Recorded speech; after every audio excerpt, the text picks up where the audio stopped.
Señor presidente de la Cámara Colombiana de Confecciones y Afines, señores integrantes de su mesa directiva, muy estimados participantes en este encuentro nacional Tejiendo el País. Quiero agradecer en primer lugar a la Cámara por esta invitación que me permite estar en contacto con la Colombia productiva en esta capital textil de Sudamérica, que es bien conocida por su enorme iniciativa económica y social y que demuestra en su desarrollo urbano y también rural las condiciones que han hecho de los paisas unos avanzados en el proceso de construcción de Colombia. Y quiero agradecer el privilegio de estar presente en esta primera ocasión en la cual todas las voces de la cadena textil se unen en una sola para hacer valer sus derechos y para defender su situación en la producción nacional. Todos sabemos en América Latina la importancia que tiene, especialmente en el Perú, en Colombia, en México, la producción textil dentro del Producto Bruto. Y qué inmensa importancia tiene el sector textil en la oferta de empleo y en su capacidad de calificar rápidamente la mano de obra. Y todos conocemos que aquí, en Medellín, está como una de sus mayores riquezas la vieja tradición textil de sus industrias, la calidad de su materia prima y al mismo tiempo la calidad de la mano de obra que ha sido admirada en todo el continente. Quiero confesarles algo. Yo soy un partidario de la apertura económica, porque creo que de la constitución de un único y gran mercado mundial es de donde va a venir la riqueza para las generaciones venideras. Y estoy convencido que la competencia es, como a lo largo de toda la historia humana, el mayor estímulo para la superación, el mayor estímulo para que se fortalezcan los que tienen iniciativa y capacidad. Así lo he defendido en muchas ocasiones y esa política hemos aplicado en el Perú, considerando que en el proceso de expansión productiva que vive el mundo y de revolución tecnológica de sus informaciones y comunicaciones, debemos capacitarnos educativa y tecnológicamente para saber competir y para saber triunfar como personas, como departamentos, como sectores económicos y como países. Y digo que pensaba en este momento lo contradictorio que es plantear este tema ante un auditorio que representa, lo sé, un sector que es el más abierto a la competencia mundial, un sector que es el más expuesto a la competencia internacional, justa o injusta. Sin embargo, quisiera comenzar como siempre diciendo que yo tengo un mensaje de optimismo, ajeno al pesimismo o a la alarma, y que estoy convencido que para nuestros países e inclusive para los sectores económicos más expuestos a la competencia internacional existen oportunidades fundamentales. Existe una posibilidad promisoria y beneficiosa inclusive para el sector textil tan amenazado por las condiciones en las cuales se produce en los países que se han incorporado recientemente al mercado mundial. Por eso quisiera comenzar diciendo, no participo de la alarma de quienes hablan de la desindustrialización de Colombia, del Perú o de otros países de América Latina. Y no participo porque creo que tienen un error de enfoque. Si existe como una imagen óptica el ver que en el Producto Bruto de un país que crece aceleradamente pierde sitio el producto industrial, quiero recordar que eso se debe a los condicionamientos mundiales. Y quiero recordar que la competencia mundial uno tiene que interpretarla y aceptarla en sus sentidos positivos y negativos, sin intentar ilusamente que todo sea positivo. Yo sí creo que las oportunidades para el sector textil en nosotros son muy importantes. Sé naturalmente que frente a él se yerguen gigantescas producciones como la de China, la de la India, la de Vietnam y de muchos otros países, cuyas condiciones internas son absolutamente diferentes a las nuestras. Sin embargo, estoy convencido que tenemos opciones en todos los sectores y también en el sector textil de afirmar nuestra presencia y continuar creciendo, si es que sabemos aplicar las políticas económicas dentro del gran objetivo de avanzar hacia la economía internacional, pero aplicando instrumentos económicos contracíclicos, aplicando instrumentos económicos que defiendan lo que en este momento tenemos y mucho más cuando de un sector como el sector textil dependen millones y cientos de miles de hogares. Por eso quisiera ante todo señalar que es importante que tengamos en cuenta aquí, ante el problema que está sufriendo la industria textil de Colombia y que también sufre la del Perú, que hay situaciones ajenas a nuestra voluntad que son las que nos llevan a esta circunstancia. La insurgencia de China como un gigante productivo que tiene detrás de sí una escala de producción gigantesca gracias a su población y que ha pasado por alto muchas de las normas internacionales hasta convertirse en un inmenso productor en muchas áreas, es un tema que no puede ser ignorado y que no vamos a solucionar desde dentro del Perú o desde dentro de Colombia. Y Colombia tiene dolorosamente todavía, aunque a veces se olvida, una inmensa sangría económica permanente en el costo de su guerra antisubversiva, que estoy convencido es uno de los factores que dificulta que se pueda hacer frente de una manera exitosa a los problemas que plantea la economía internacional. Y si a eso añadimos que debido a los grandes problemas mundiales de la economía, el dólar pierde fuerza frente a otras monedas y eso arrastra a que nuestras monedas se fortalezcan, no solamente por una gran inversión dentro de nuestros países, sino también porque el dólar pierde sitio frente al yuan y en algunos momentos frente al euro. Entonces tenemos factores, China, la tasa de cambio y en nosotros la lucha militar, que dificultan que pudiéramos hacer frente con eficacia a los problemas que a ustedes los afligen.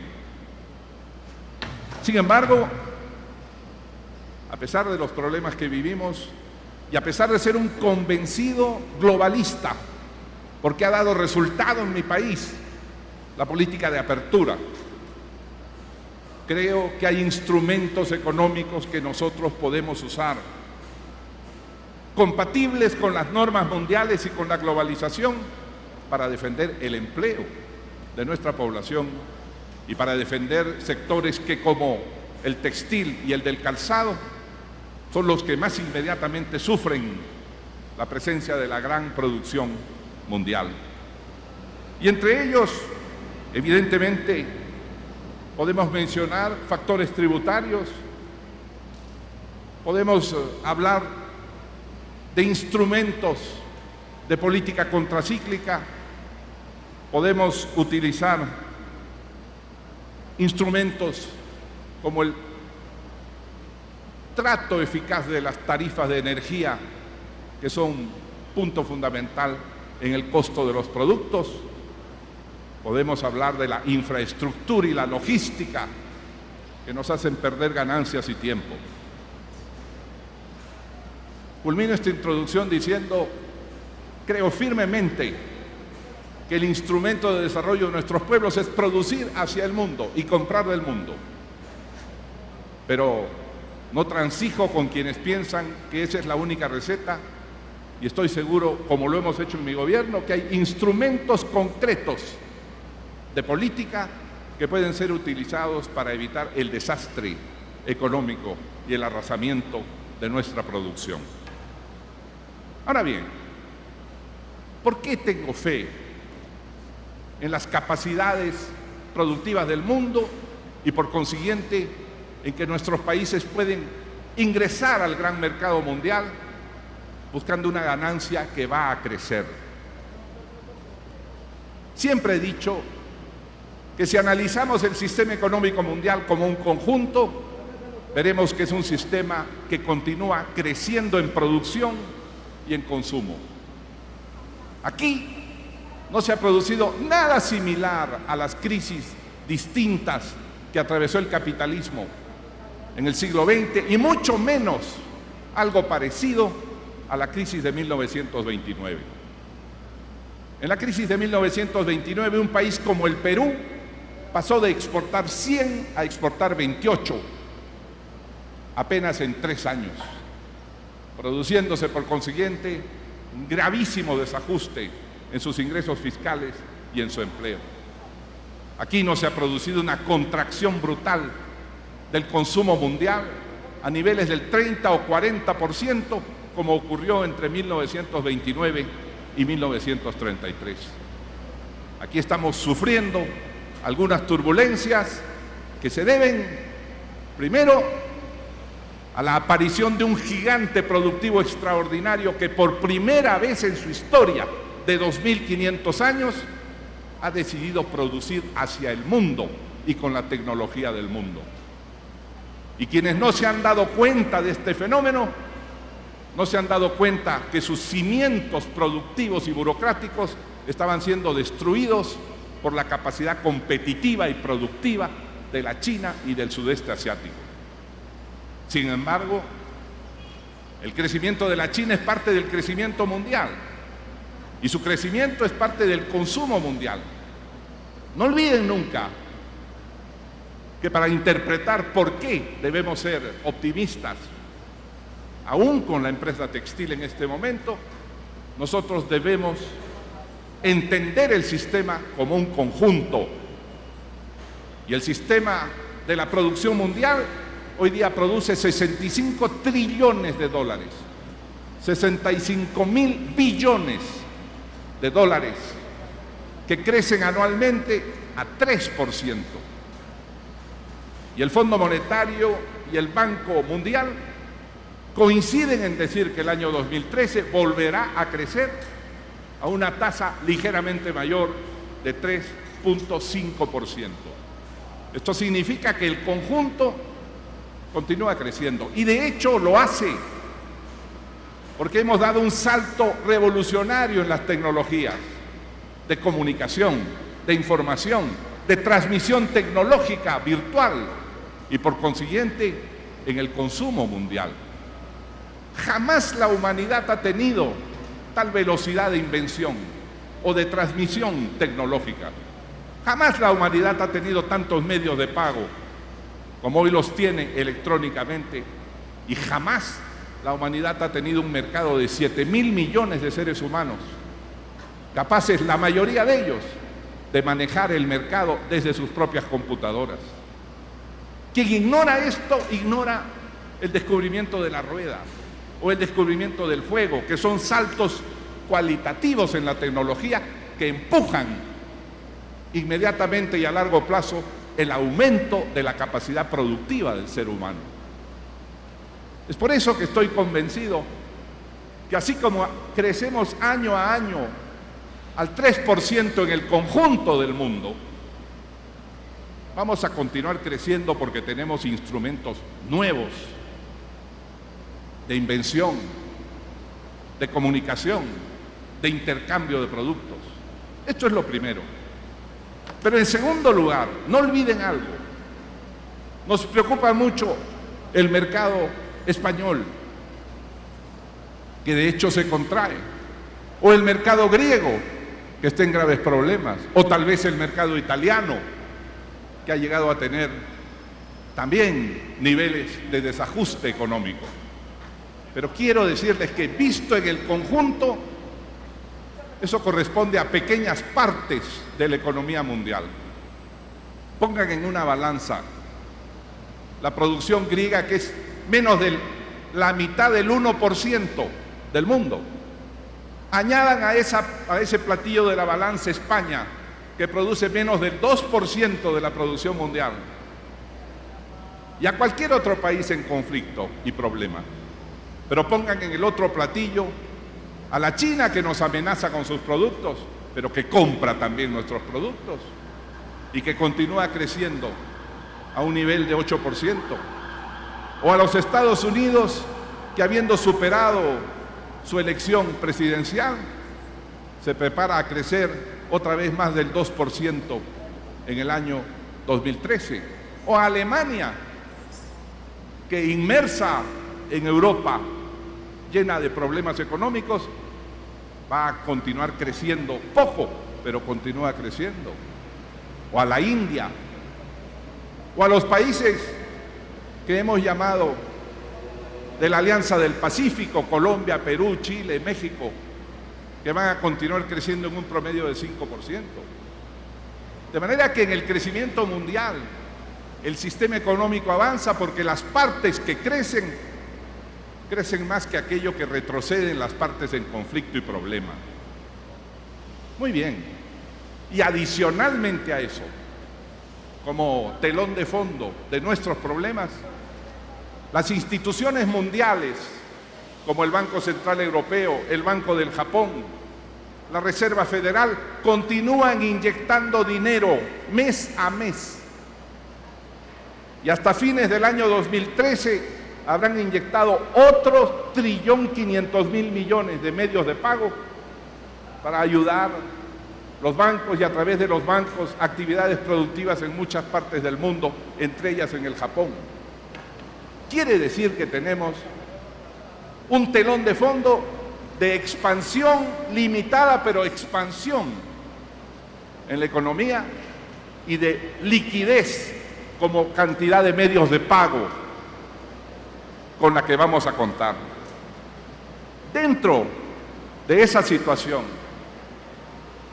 el mercado textil del mundo continúa su lento avance, pero continúa su avance.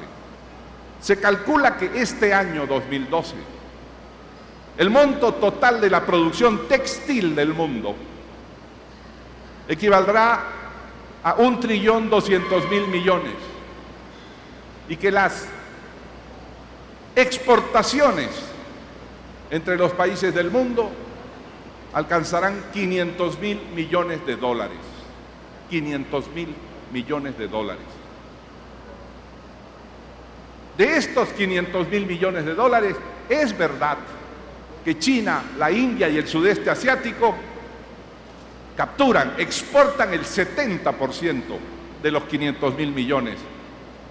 Y entre tanto nuestros países, Perú, Colombia, somos tímidos exportadores en retroceso.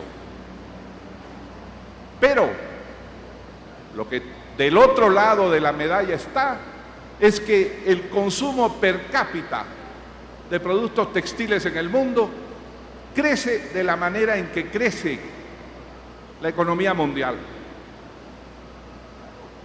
El consumo mundial de productos en el mundo se dice, Inexmoda hizo un cálculo, por ejemplo, y entidades del Perú también, se dice que el consumo per cápita en el mundo es de 140 a 150 dólares por persona en cuanto a productos textiles. Y eso va desde el alto consumo europeo, japonés, el mediano consumo norteamericano, que apenas supera los 900 dólares persona año, hasta los 190 que se calcula en Colombia o 140 que calculamos para el Perú. Pero este consumo mantiene su crecimiento relativo anualmente. Y lo que es más importante, la China, que es el país en este momento con mayor cantidad de recursos, es un país que está enriqueciéndose paulatinamente. Y señalan los estudios que para el año 2030 tendrá hasta 600 millones de seres humanos con capacidad de adquisición de clase media, 600 millones, que no se van a contentar con los productos desechables de fibra corta que produce la China, y van a buscar materias primas y calidades totalmente distintas, primero. Pero en segundo lugar, de lo que se olvidan los pesimistas, es que conforme una sociedad como la China, por grande que sea, recibe más capitales y produce más, distribuye más salarios, y el crecimiento de los salarios al interior de China, de eso se olvidan los pesimistas, que antes era la tercera parte de México, está paulatinamente acercándose a ser el 70% de lo que es el salario mensual de México. Esto quiere decir que conforme más producen y más se enriquecen, sus productos van a ser, de hecho, más caros unitariamente, al mismo tiempo que su clase media va a buscar productos de mayor calidad que no encontrará al interior de China. Esto es lo que llamaría yo el capítulo inicial o el telón de fondo para entender qué podemos hacer nosotros para, uso el término, defender o proteger a nuestra industria textil, amenazada evidentemente por muchos temas, por el contrabando, amenazada por el lavado de dinero, amenazada por el uso de recursos humanos en condiciones de esclavitud en algunos países, y que nosotros democráticamente venimos superando. Yo digo que sí se pueden hacer muchas cosas y muy importantes. La primera de ellas, antes de entrar al tema tributario o al tema de la infraestructura o a la energía, con un costo dramático aquí en Colombia, es plantearnos lo que podemos hacer políticamente. Es una pena que no esté Sergio Díaz Granados, mi buen y querido amigo, pero yo le diría, señor ministro, acaba de producirse en Bangladesh, Dhaka, su capital, un horroroso incendio donde han muerto 130 obreros y han quedado heridos y deformes otros 300 obreros.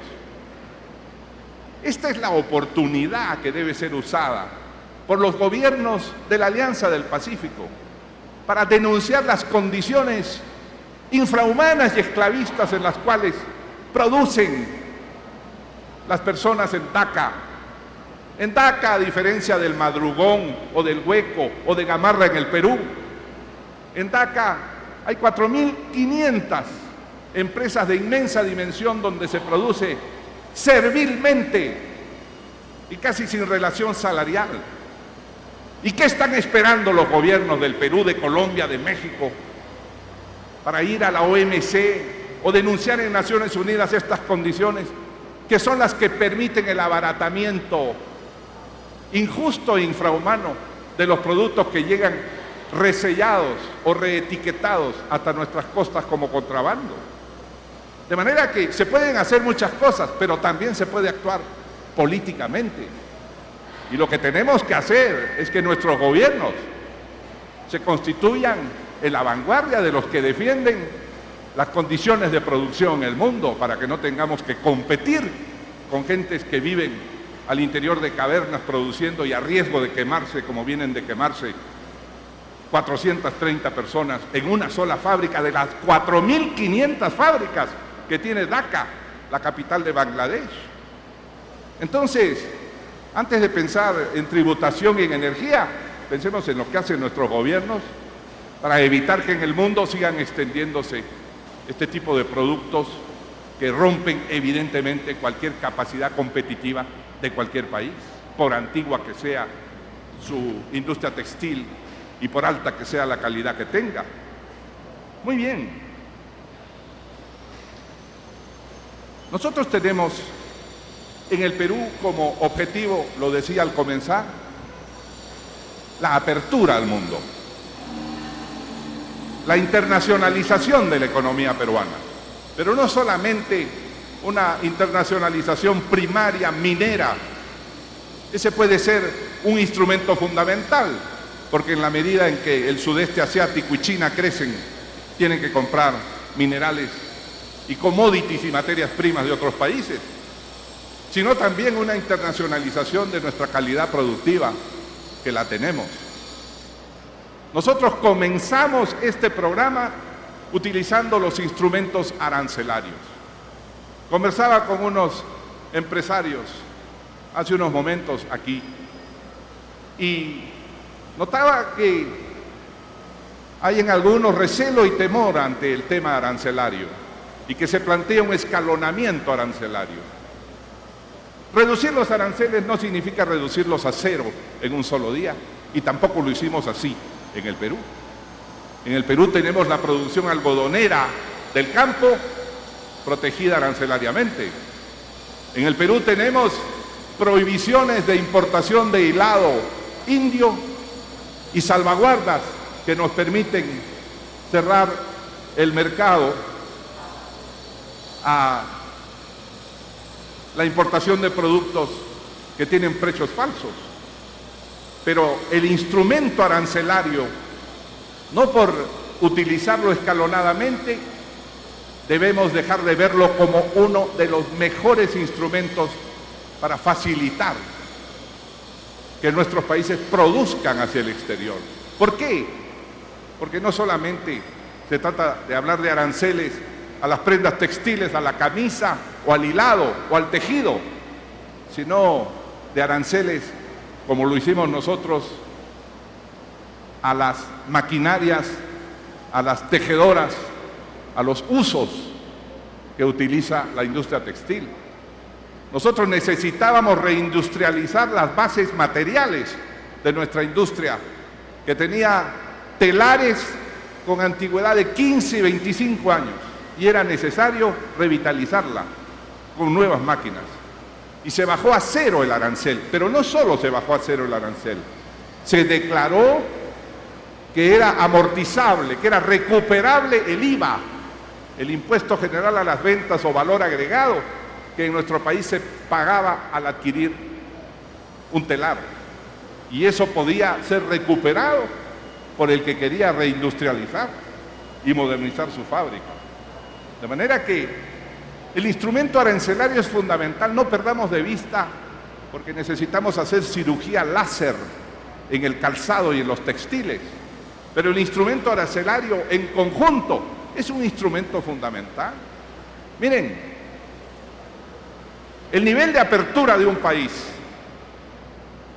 se mide sumando importaciones y exportaciones y comparando esa suma al Producto Bruto. China tiene una apertura de 60%. Sume usted importaciones y exportaciones y verá que juntas son el 60% de su Producto Bruto anual. Y China crece al 8%. Y China ha sacado 500 millones de campesinos pobres urbanizados de la condición de la miseria. Esa es la revolución social de China. Nos ha golpeado, sí, pero para los chinos esa es una revolución.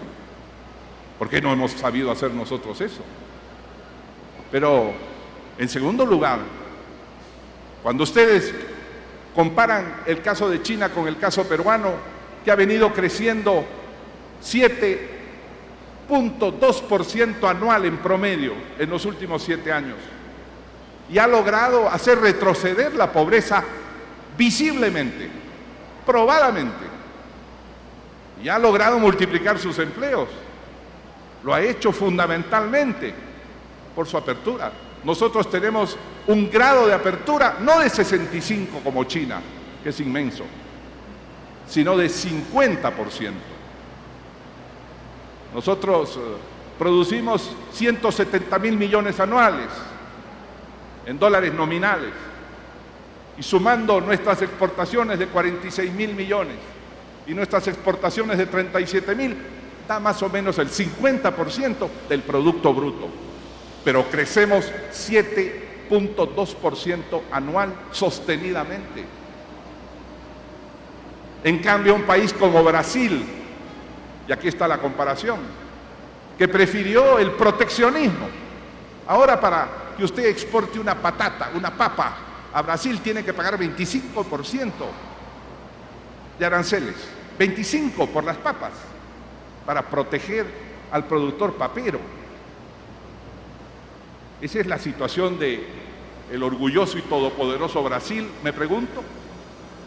Y con este nivel de proteccionismo que ha desatendido además la infraestructura que permite producir, Brasil tiene un crecimiento, el 2011 de 2%, el 2012, este año, de 1.6%, y todos los cálculos dicen que el próximo año crecerá 2%. ¿Por qué?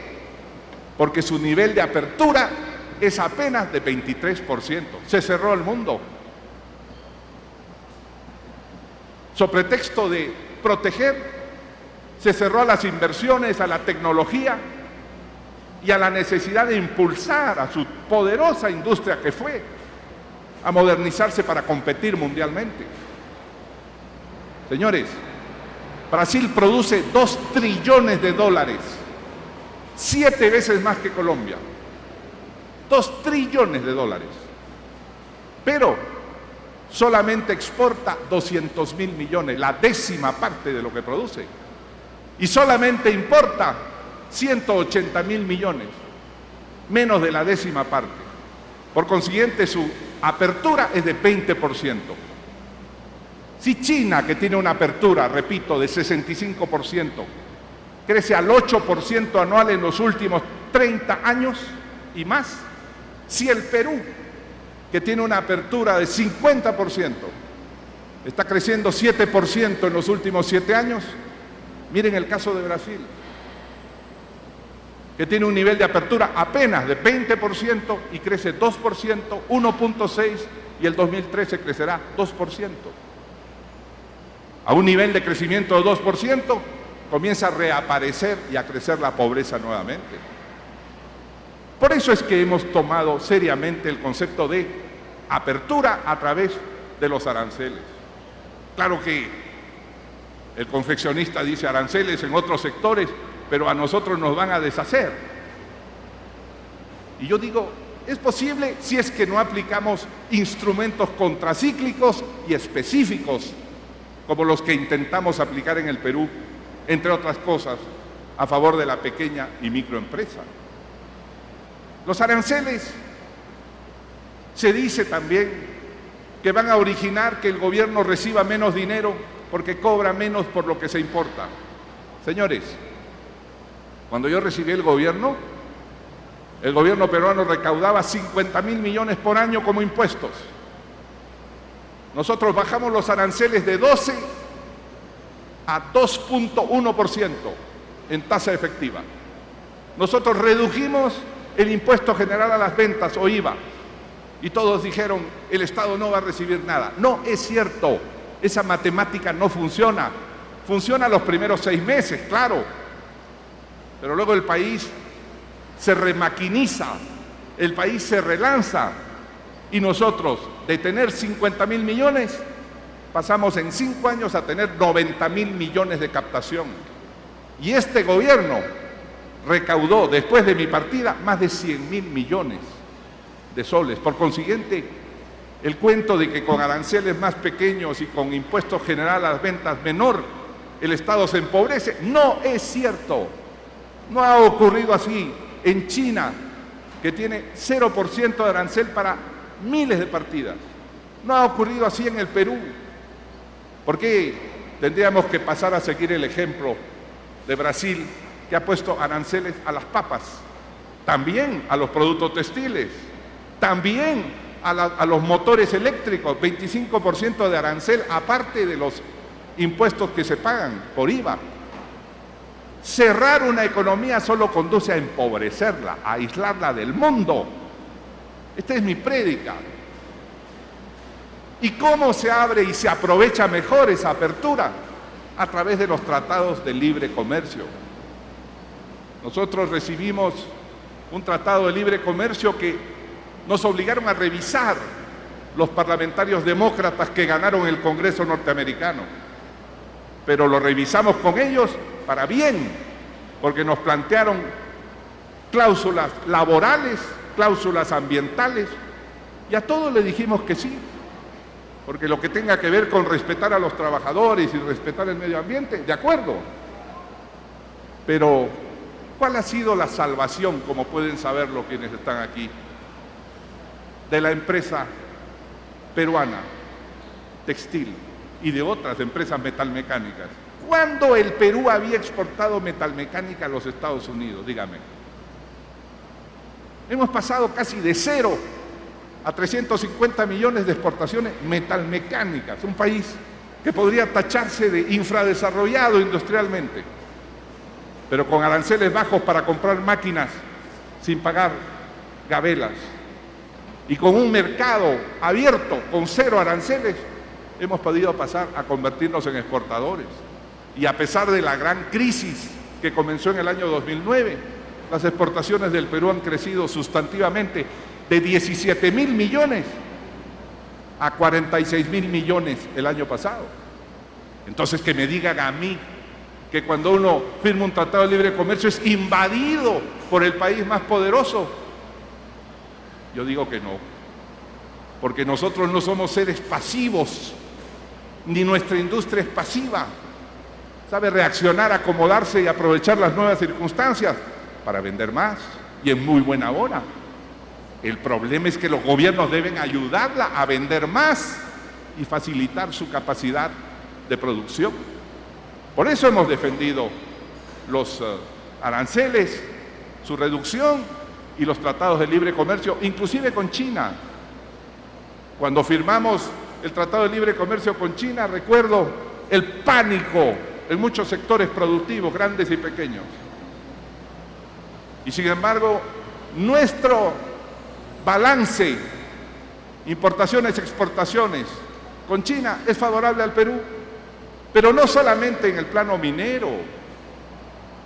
Hasta entonces no podíamos venderle a China las fibras de camélidos sudamericanos que nosotros producimos, que son ciertamente un privilegio del Perú, la alpaca, el guanaco y en alguna forma la vicuña, pero la clase media china está aumentando su exigencia y su capacidad de compra y consumo.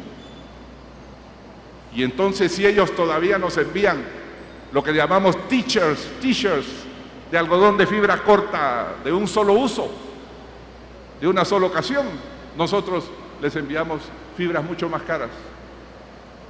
Y por primera vez, industrias peruanas están enviando o tercerizando el envío de fibras largas a China. Pero no solo eso, nosotros enviamos molinos mineros a China, gracias al Tratado de Libre Comercio. De manera que al Tratado de Libre Comercio, señores, yo no le tengo temor. Me responderán, sí, pero la industria textil. Sí, de acuerdo, pero tenemos instrumentos por los cuales fortalecer nuestra industria textil y son los que podríamos enumerar. De manera que pasemos a revisar algunas políticas que fueron puestas en marcha por el gobierno. En el plano tributario, por ejemplo. Lo primero que hicimos cuando se produjo la crisis o el asomo de crisis en el año 2009 fue establecer el drawback, devolverle al industrial que exporta una parte de los impuestos pagados. Primero 5%, después 8%, para irlos defendiendo. Son políticas contracíclicas. Yo no puedo hacer globalización y lanzar mis industriales a una piscina sin agua. Tengo que facilitarles instrumentos contracíclicos como el drawback, que si yo fuera industrial colombiano exigiría de inmediato su puesta en marcha, porque sin esos mecanismos de defensa no se puede competir ni se puede incursionar en el mercado internacional. Nosotros redujimos el impuesto general a las ventas y, como digo, nos dijeron el Estado se va a quedar sin recursos y resultó ser exactamente lo contrario. Es elemental que cuando uno menos cobra, más facilita la producción y finalmente termina cobrando más recursos. Y eso es lo que a veces nuestros funcionarios y burócratas no quieren comprender. Yo he estado mirando cómo hay algunos impuestos al bienestar familiar, al sistema de aprendizaje, que son impuestos que en el Perú han sido reducidos y han sido dejados de lado paulatinamente, porque son sobrecargas a una producción que está sometida a competir. Si yo veo que a mis industriales le bajan el techo, la competencia mundial, no puedo subirles el piso al mismo tiempo. Por consiguiente, el reordenamiento tributario es fundamental y aplaudo, me da el derecho de hacerlo, haber vivido en Colombia muchos años como asilado, aplaudo, que se esté discutiendo una reforma tributaria para ordenar el exceso tributario y para permitir que la industria no pague costos absurdos que le impiden competir.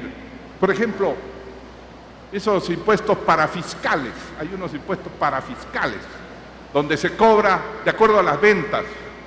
Y tenía razón un analista cuando decía: a la Telefónica, que vende mucho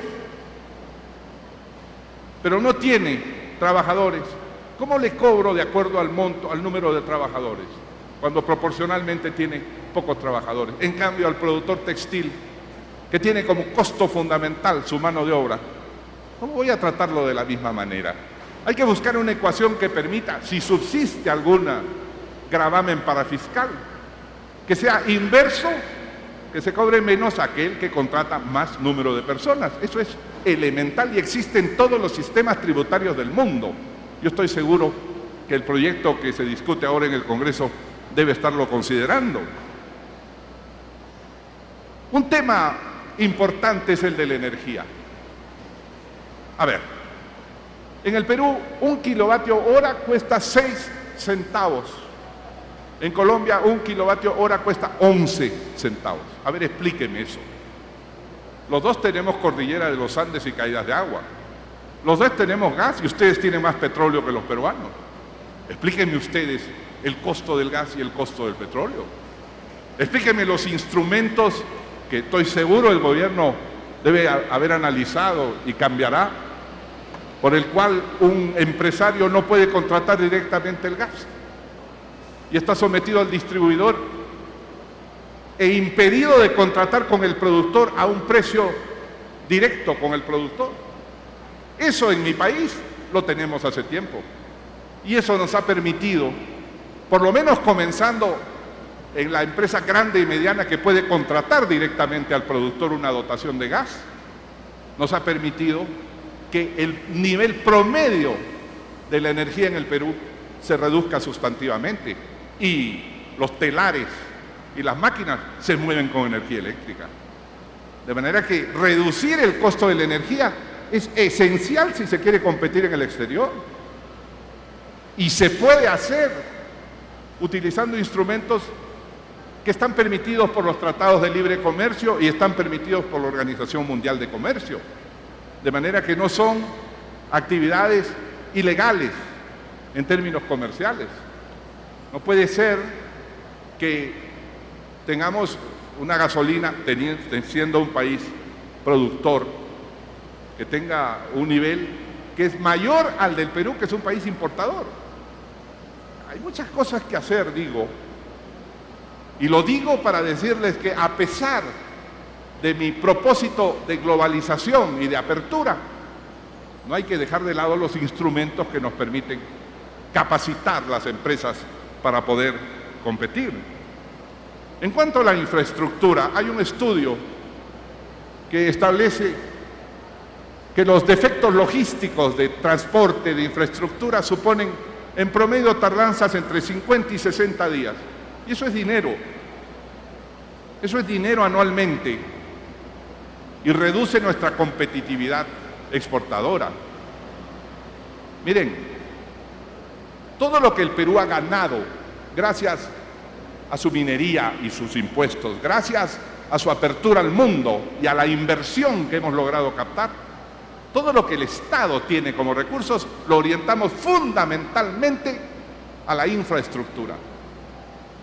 La única manera de hacer competitivo a un país es a través de la infraestructura.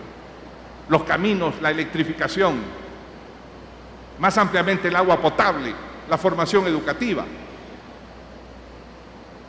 Nosotros hemos llegado a invertir, escúchenme, hasta el 6.2% de todo el Producto Bruto Anual en infraestructura. Multiplicamos por 6 veces lo que invertía el gobierno anterior. Claro, para hacer eso tuvimos que reducir los gastos burocráticos. Claro, para hacer eso el que habla se tuvo que reducir el sueldo a la tercera parte. No por lo que significa el sueldo del presidente, sino porque ningún otro funcionario o burócrata se atrevió a pedirme aumento de sueldos durante 5 años. Evidente, si yo entro y el primer día me bajo el sueldo a la tercera parte y le bajo el sueldo a los parlamentarios a la tercera parte, ningún sindicato público me va a pedir que me aumente.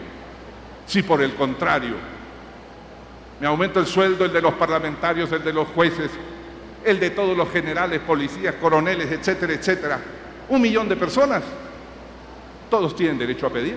¿Y dónde está el dinero que iba a utilizar para electrificar los pueblos?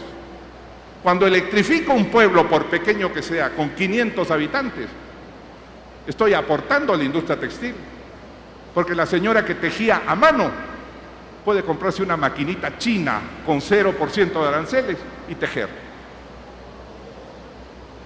Pero es evidente, y alguien le comprará ese producto para exportarlo o para venderlo en el mercado nacional.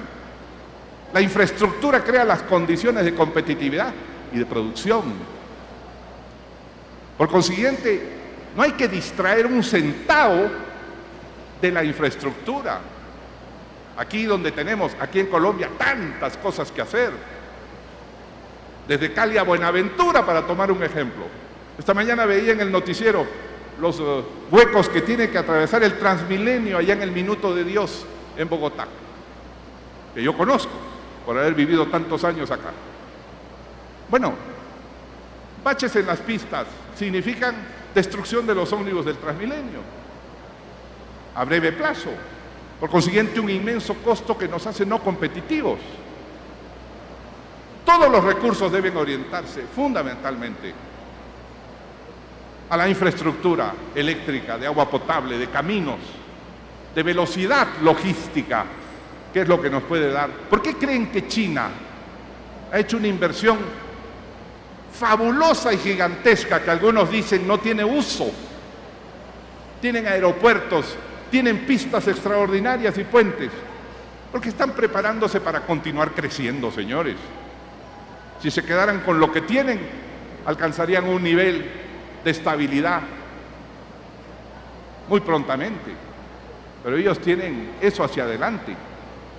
Entonces, tenemos que revisar los costos tributarios, los costos energéticos y los costos logísticos a través de la infraestructura.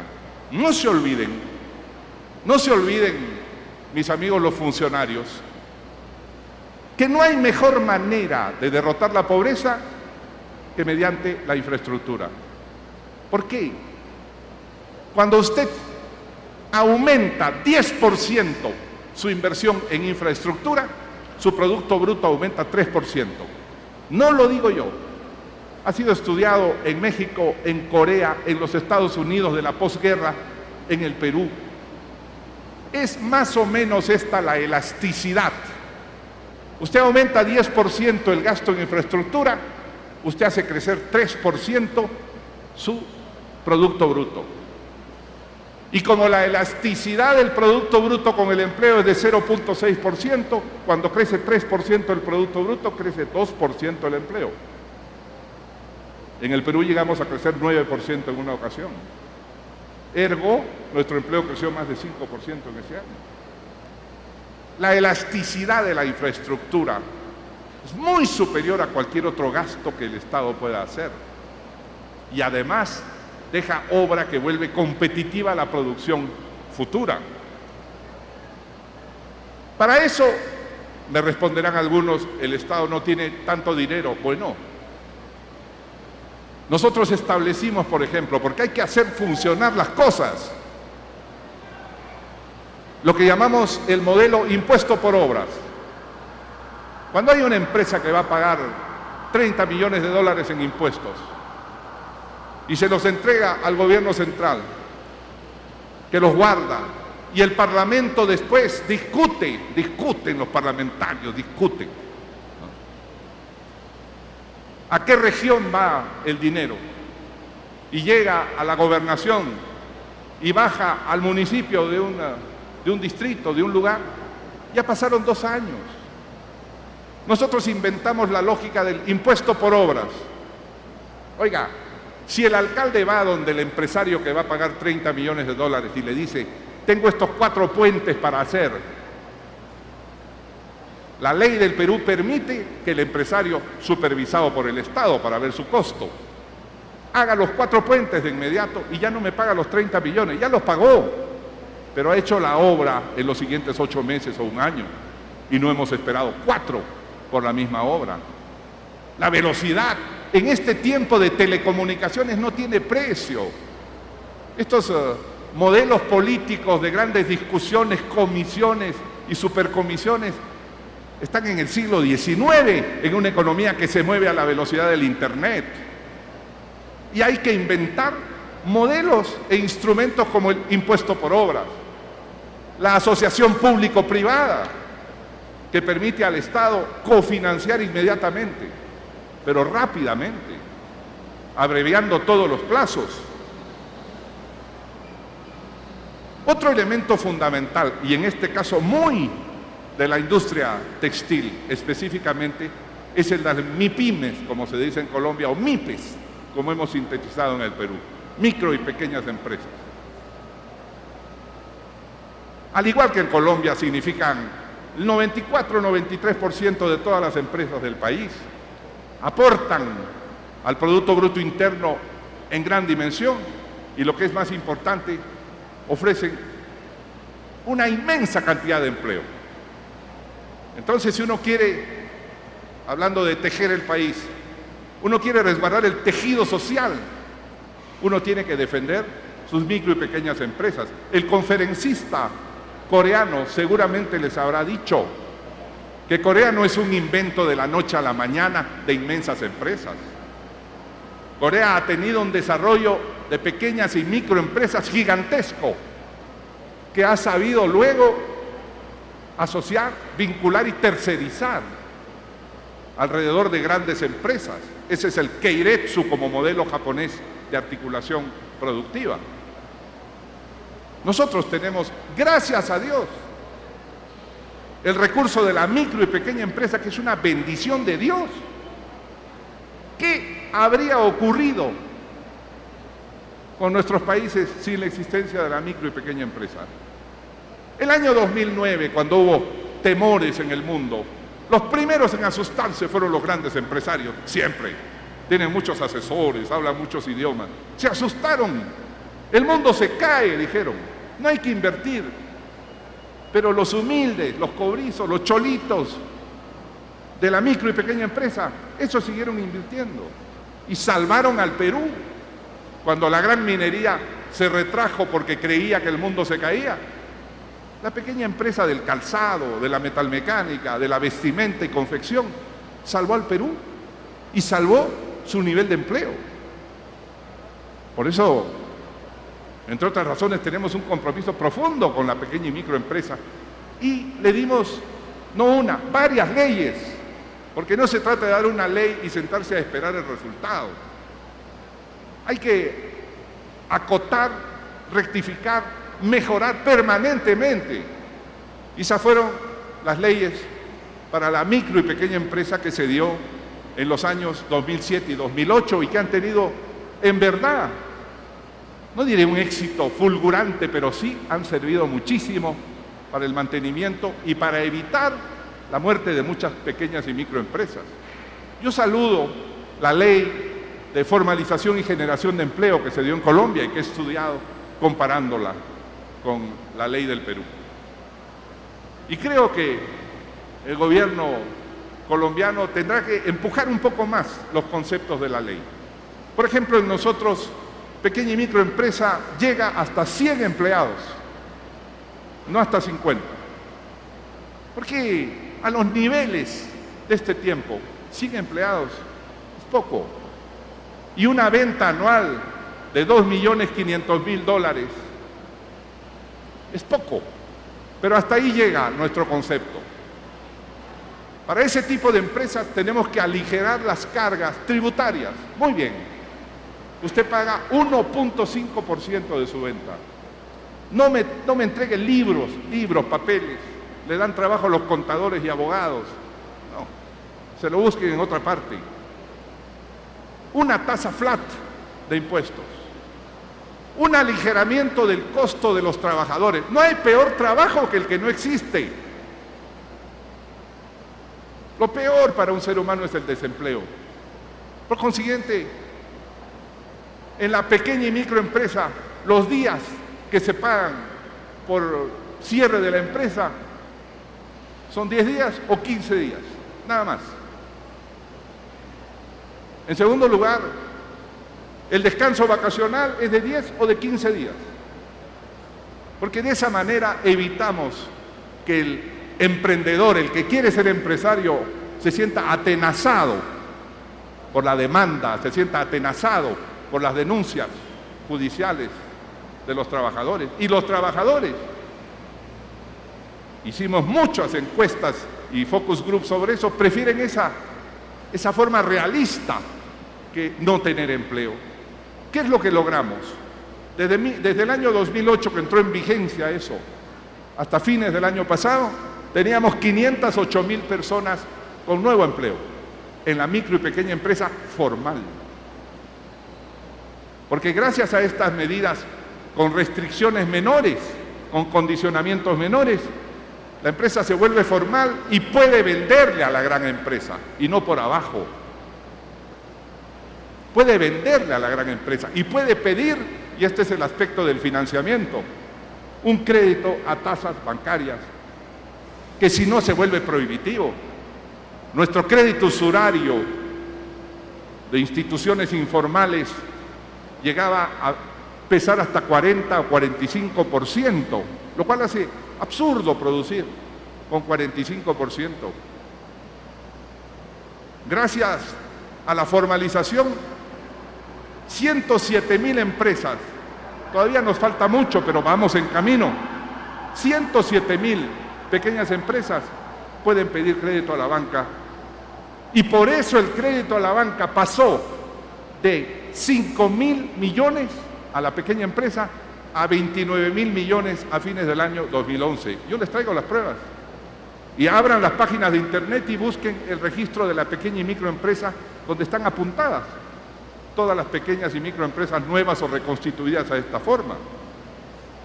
Porque era importante apoyar a la microempresa que compite, la mayor parte de ella, en el sector confecciones,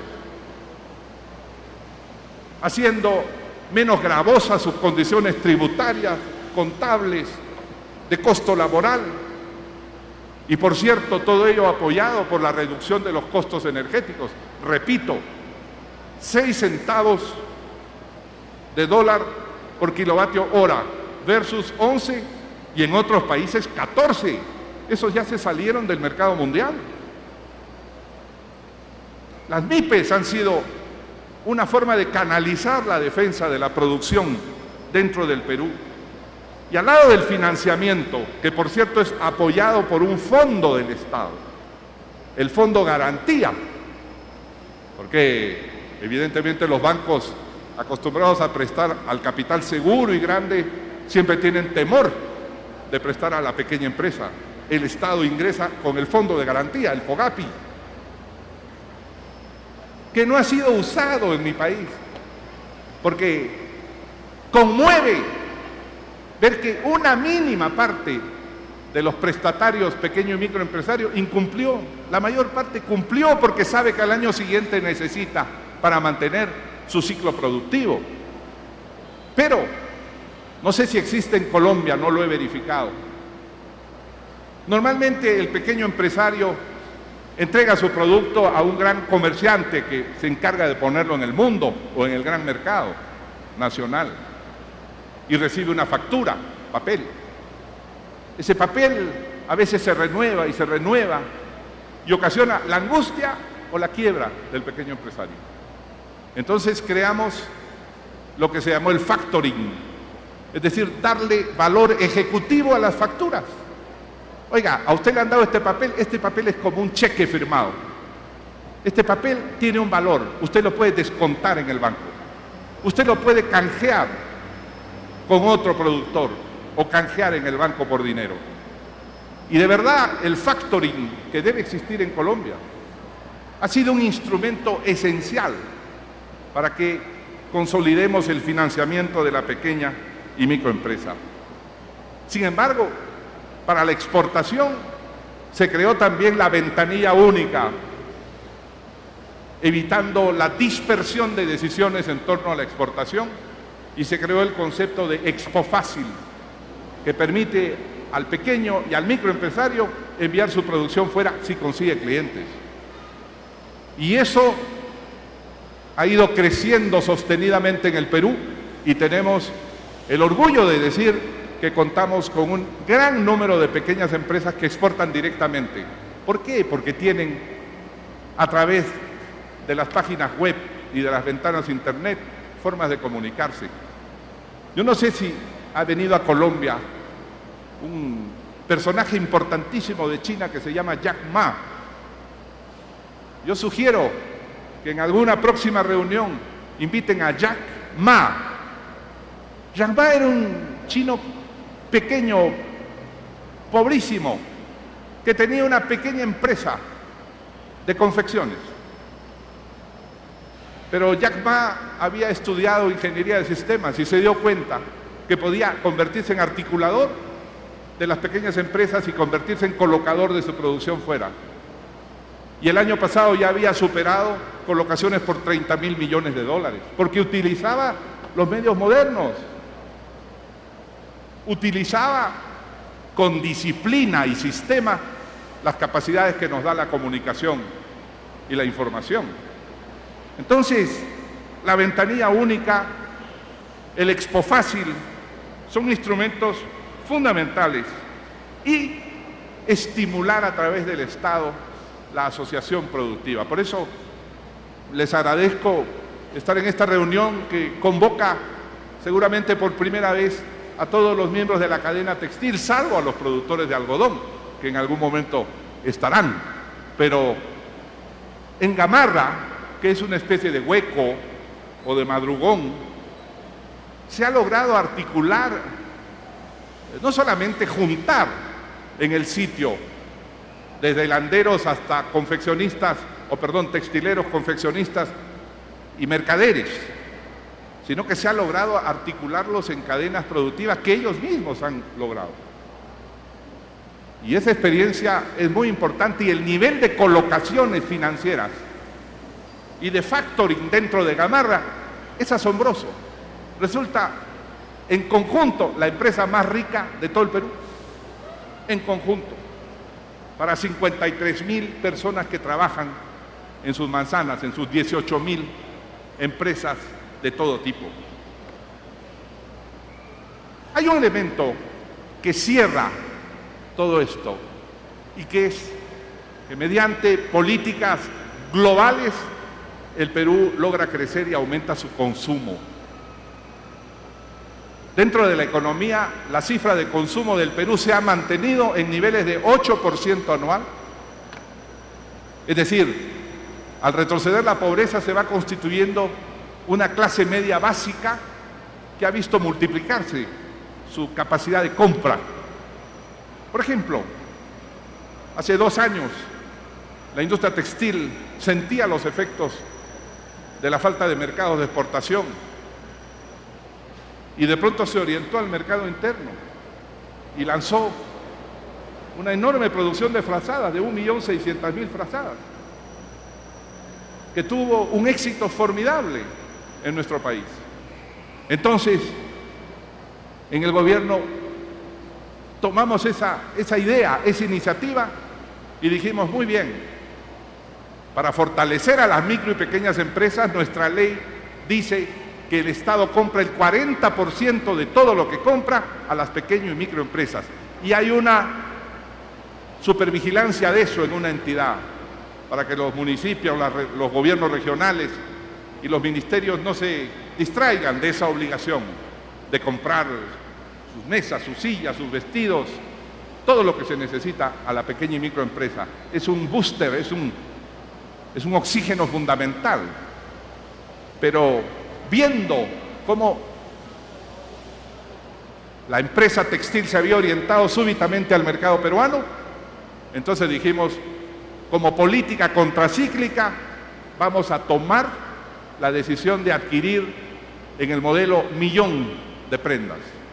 Entonces adquirimos por varias veces 1.000.000 de uniformes, 1.000.000 de zapatos, 1.000.000 de buzos escolares, etcétera, etcétera, para ser distribuido a toda la población. Eso nos permitió ayudar a salvar una situación difícil a la micro y pequeña empresa.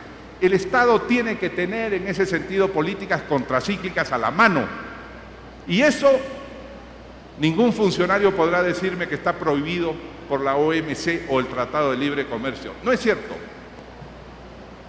Porque usted evidentemente dice, voy a destinar 100 millones a comprar uniformes escolares a la micro y pequeña empresa. ¿Qué microempresa norteamericana va a venir a vender? ¿Qué microempresa china viene a vender? La única identificable está en nuestro registro. Por consiguiente, fueron medidas, diré modestas, pero útiles para miles de empresas que nos permitieron salvar una situación que felizmente con la economía mundial, por lo menos en el Perú, está viéndose compensada por la ampliación y el relanzamiento del crecimiento mundial.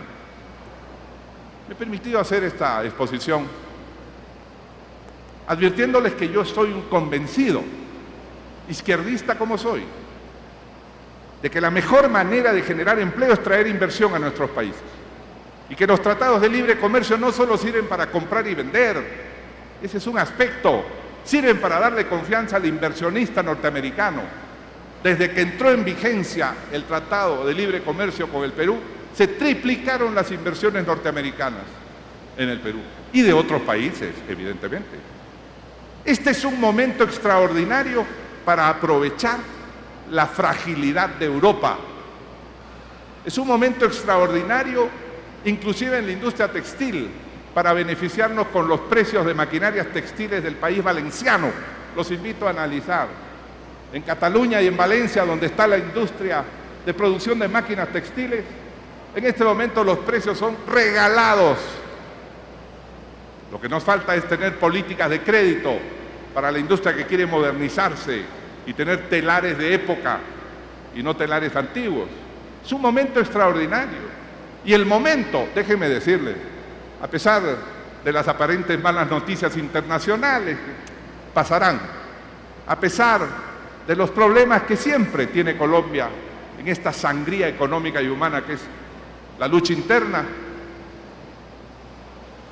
Colombia está llamada, se lo dice el expresidente del Perú, que con orgullo ha mostrado al mundo cómo podía crecer un país. Colombia en poco tiempo va a sobrepasar la experiencia peruana. Te lo digo como analista, como observador y ajeno a mi gratitud y mi cariño por Colombia. Colombia ya ingresó. Colombia ya ingresó al círculo virtuoso de crecer hacia el mundo y de captar capital del mundo. El año 2013 se han comprometido 13.000 millones de inversión extranjera directa en el mundo, en Colombia. No duden que en los años siguientes eso se va a multiplicar. Y al alimentar el mercado interno en otras áreas e industrias, van a alimentar el consumo de los textiles. Cuando la clase media se fortalece, no compra textiles vulgares. Compramos textiles de calidad. Y yo creo que Colombia dio el paso y ya comenzó su desarrollo en grande hacia afuera. Colombia es un país que en producto bruto medido en paridad de poder adquisitivo ya pasó a Argentina. ¿Saben lo que es eso?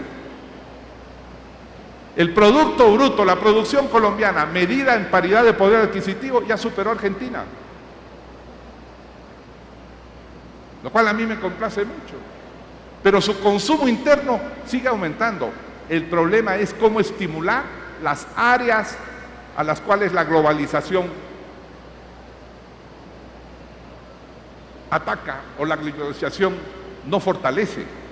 Fortalece la minería, fortalece la metalmecánica en el caso del Perú, pero amenaza la industria textil por ahora, porque conforme China crezca, acuérdense nuevamente, sus costos tendrán que ponerse mucho más a la par con nuestros costos y su vocación de consumo se va a refinar.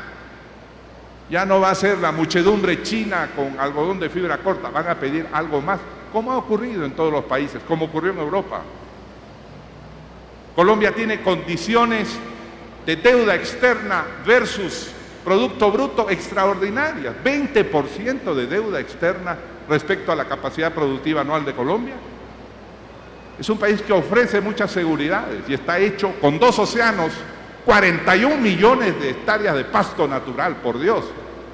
Está hecho para producir hacia el mundo. No le tengan miedo a China. China, a la velocidad que va, se calcula que en el año 2030 tendrá que comprar, esta no es cifra mía, sino de una coreana, Eukim, a propósito del señor coreano de esta mañana, tendrá que comprar 8 millones de toneladas de carne anual a partir del 2030. ¿Quién se las va a dar? China tiene todo, menos territorios ganaderos.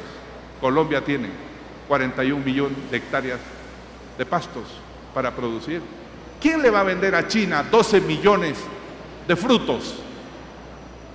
Viviendo aquí, envidié la fruta colombiana, la calidad de la fruta colombiana y su geografía agrícola. No está hecha para producir hacia el mundo. Tengan confianza profunda. Es cierto que la globalización es muy positiva, es verdad también que hay sectores que se ven afectados por la globalización, pero no es menos cierto que los gobiernos sí tienen instrumentos que usar para defender eso, en la tributación, en la energía, en la infraestructura, en el financiamiento a las MIPYMES, en las compras a las MIPYMES, etcétera, etcétera. Estamos llenos de instrumentos. Vamos a usarlos, pero vamos a dejar que el crecimiento del mundo que continúa, pues sea lo que motorice también la economía de este formidable país. Les expreso mi confianza en Colombia y mi confianza en la industria textil colombiana. Muchas gracias.